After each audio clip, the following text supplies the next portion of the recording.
this video, we will demonstrate how to replace the meter cable. This is a view of the front of the control valve. In order to access the internal components, we will need to view the back side of the power head. Using a crosshead screwdriver, loosen the 4 screws that are located in each corner. The front display cover will then easily tilt forward and away from the power head housing. Please keep in mind that there is limited slack for the wires connected to the front display board. Then carefully wiggle and detach the multi-pin connectors away from the front display board. The first being the white drive motor connector, followed by the red power connector, followed by the white meter cable connection, and finally the micro switch connection. And then set the display cover off to the side.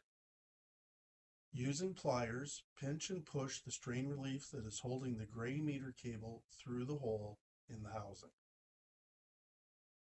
Then open the strain relief, remove it from the meter cable, and set it aside.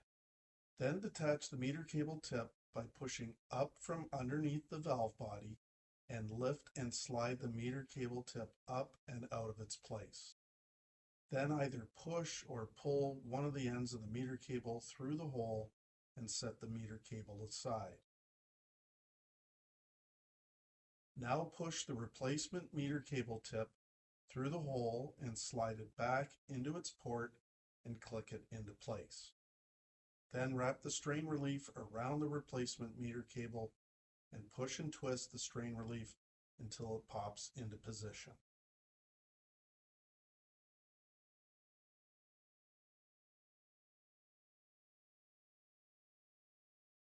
Next, connect the multi-pin connectors to the display board while keeping in mind that the connectors are color-coded and keyed to fit in only one orientation.